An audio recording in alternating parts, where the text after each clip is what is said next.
I'm back, you guys. I'm back. Honestly, it's been such a long time since I got a haircut. Even like getting one, I feel like my entire face is completely different right now. Of course, shout out and a lot of love to my barber. He hooked me up late last night, came through, gave me a trim, and honestly, he did an unbelievable job right now. But you guys, you ain't here to like hear me get gas about my haircut. Of course not.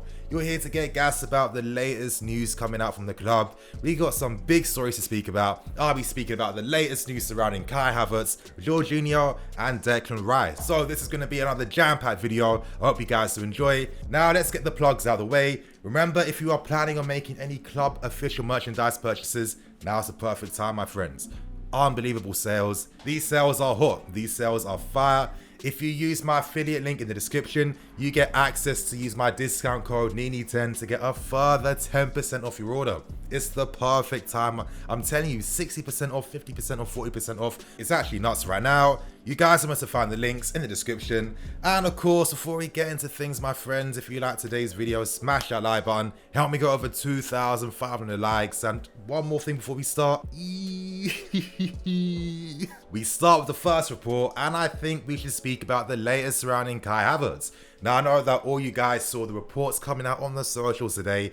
We saw the figures. We saw the journalist this news was coming out from. His name is Pipe Sierra, and I'm going to just break the news to you guys straight away. When it comes to the reliability behind his journalists, I wouldn't take his words too seriously. Most times he's been reporting exclusives, they've ended up being false every single time, and he's kind of systematic of these new type of journalists that are just, you know, getting easy clout points on social media, regurgitating old news and adding in a tiny bit of their subjective opinions. But it seems this time out of all the times he's got news wrong, this time they are correct. I've heard personally too, late last night, you guys, that the club did make the official bid for Kai Havertz. I've been told that the valuation for the bid place was in the ballpark to the valuations that are coming out on social media. It is true that we currently have offered more wages and offered more of the transfer valuation compared to Real Madrid. In Real Madrid's case, they're hoping that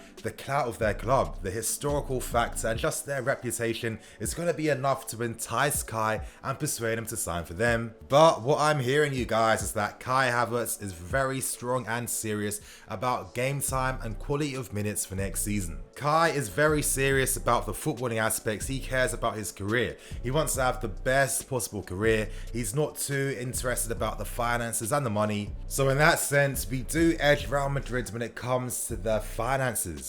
We can't forget that Real Madrid still owe us money for the transfer of Eden Hazard. They spent a ton of money to bring Hazard to Real Madrid. Hopefully, if Hazard really lives up to his promise, if he, you know, fulfills his abilities that we know he has already. Reports are coming out from Spain suggesting that he's fully fit right now and he's going back at things again. So that could potentially even give us more money if Hazard meets certain clauses originally put in that deal. Here's where I now give my thoughts and opinions on today's big news. How do I really feel about our chances compared to Real Madrid to sign Kai? I'm telling you guys, I feel very optimistic. I felt optimistic over this deal for a very long time. I've made it well known to you guys too. I feel like we have more advantages in our favor that could edge us out over Real Madrid. Of course, at Real Madrid, we cannot forget the competition for places in attack. They have so many players around a similar age. They have so many great attacking players too. You guys can see it on screen. You know, your Iscos, your Bales, your Rodrigos, your Viniciuses, your Hazards, etc, etc. They've just signed Reina. They have guys like Odegaard that's not even part of the team as well. You'd feel like Kai's chances of securing guaranteed first team football wouldn't be as strong compared to if he signed for us. The reality is, would Kai really be that key player? That key player at Real Madrid? I'm not too sure, and that's because I'm basing my ideas on history. Recently, we've seen the Spanish big boys. We've seen Atletico Madrid, Barcelona and Real Madrid spend unbelievable money on top under-21 talent. Now, we've seen João Felix, we've seen Ousmane Dembele and Luka Jovic sign for these clubs, and every single one of them has struggled. That's the reality. Reports are currently suggesting that he could be making a move to AC Milan. It would be a loan move plus an option to buy at the end of that loan deal. Jovic was signed for ridiculous money last summer. Madrid beat so much competition to sign the player to ultimately do absolutely nothing with the player.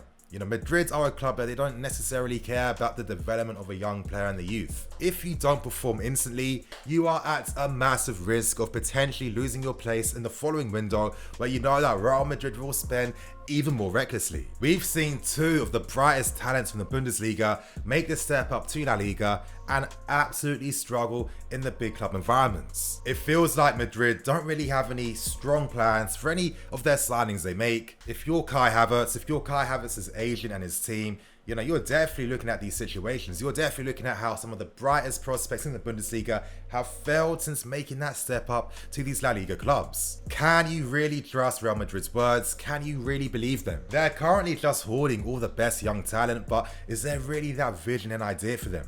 Is that really that level of care to get the very best out of these young guys they're signing? I don't think so whatsoever, and I think that if Kai was to sign for us, we have the advantage in a Frank Lampard who is so articulate, who knows how to express his words perfectly. I feel like he could easily speak to the player because we've seen him do that with Ziyech and with Timo Werner. We can offer far greater game time, and we're showing how assertive we are by offering more wages and more of the transfer valuation. Our will to sign Havertz is far greater than Real Madrid's. We're proving that money is no issue. Right now, everything is in Kai's ballpark. It's up to Kai to make his best decision for his career. Hopefully he uses his brain and he realizes that coming to us would be the best possible choice for his career. And as you guys can see with this poll beside me, it does feel like the fan base is feeling very confident about the potential signing of Kai Havertz. Things are starting to heat up, boys. I feel like we can do this. The next few days and weeks are going to be so interesting. So much more news is going to come out. Now we move on to the second story today, and that's the latest surrounding Willian. It seems like Willian has confirmed the club that he will be signing for. It seems like he is going to stay in London. Is it going to be Tottenham or Arsenal?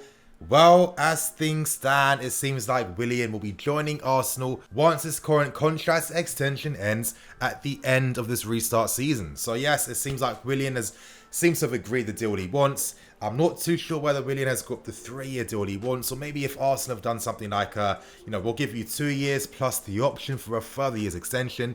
But if you're asking me, knowing how Kirji Bakarian is the agent in this deal, how he's able to constantly get the best deals for his clients and most importantly for himself too, and with the fact that Arsenal might be getting rid of guys like Aubameyang and Ozil, two players on massive wages, who really just dramatically increase Arsenal's wage bill per month. I guess once you get rid of these two players, there becomes more money to spend and more money to offer other players.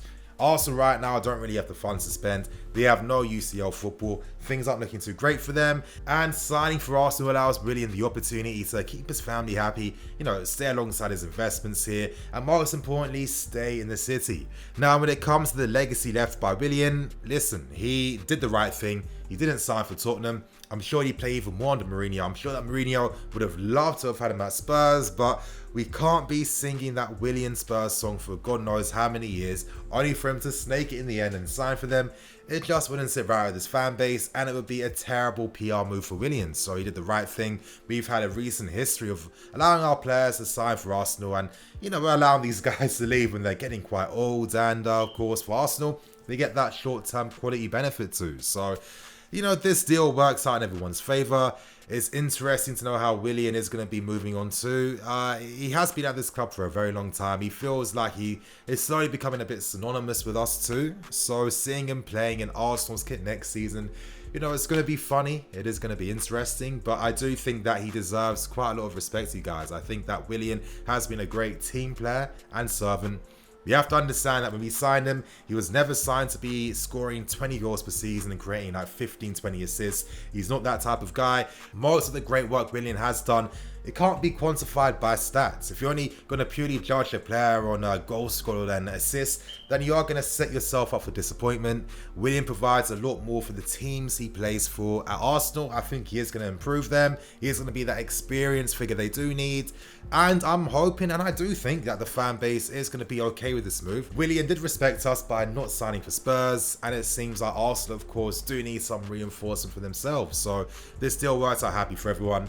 And now we end things with the final story today, and I want to speak about Declan Rice. Now last night Declan had a great performance against Spurs. I'm sure that you guys have seen the compilation clips doing the rounds on socials. You know, he was moving that ball with conviction, receiving the passes on the half turn, the weight of his balls too, how he was constantly playing those passes between midfield lines, just completely splitting them open. And for me, how the player was covering shadows, preparing to win the ball back and stop counterattacks. You know, to play with this style of conviction and this manner, you need to be a player that's constantly thinking, understanding the game, understanding the danger as well, and knowing where your teammates are on the pitch so you can quickly play one touch, two touch. And I think, you know, we can't forget Declan Rice came from our academy.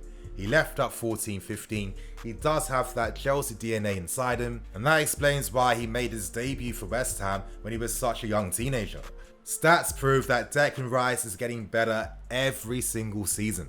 He's only 21 years old. Who knows how the player's going to become when he reaches 24 and when he's closer to reaching his peak. But right now, at this point in time, the thing that's really stopping any Declan Rice move to this club is the valuation that West Ham have on the player. It's a ridiculous valuation. It's between 70 to 80 million. Right now, their position in this table is in a very precarious situation. You know, if they go on a few more bad runs, they could be completely out and get relegated. That wouldn't be a surprise whatsoever. And if that did happen, that could be the saving grace that Declan Rice needs to make that step up and leave West Ham. Still though, if we did sign a Declan Rice, it's going to have to imply that outgoing players need to leave first before we bring a player like him in. And I think at this point in time, our focus is more on Kai Havertz, because that is the big name player of this window. Club have all the time they need to assess the market, assess where maybe certain clubs' final league positions may be once the season ends. And if that happens, naturally West Ham's valuation for Declan is going to be a lot lower and he becomes a lot more of an interesting prospect. For me, if he was signed, it would have to imply that Jorginho was sold, because his signing does signify that, okay, instead of looking towards releases, this club may be leaning towards using central defensive midfield players instead. In that case, Declan Rice could be an understudy to Kante, and you know, we can't forget that Declan can also play as a centre back as well. I can envision him playing as our sitting midfield player. With sitting midfield players, they do allow the fullbacks to bomb forward and push further up, and that's because they take up their defensive positions alongside the centre backs. In that sense, creating a 3-4-3, and this was something very similar that we saw with Lampard when he used to play as our box-to-box midfield player back in those days. Declan has the ability to play passes with both feet, right foot and left foot, and I think that is such a unique asset to have in defensive players like this. And with his ability to play both as a defender and as a midfield player too, to a very good level. You know, Declan Rice plays accurate passes with his left foot. He has the techers for days. He really could be an interesting signing for this club. All I'm going to say, you guys, is keep watching the space. There could be some surprising developments in regards to Declan Rice. But anyway, you guys, that's going to be me for today. Remember to like, comment, and subscribe. There is going to be a match preview coming out later today as well for the game against Man City. It's going to be a big one. I'm going to have a very special guest, so you guys stay tuned for that. I'm going to wrap things up right now and keep things moving. Thank you for watching. Please like, comment, and subscribe. I'm Nini FC. This is Blue Lines TV. Signing out, you guys.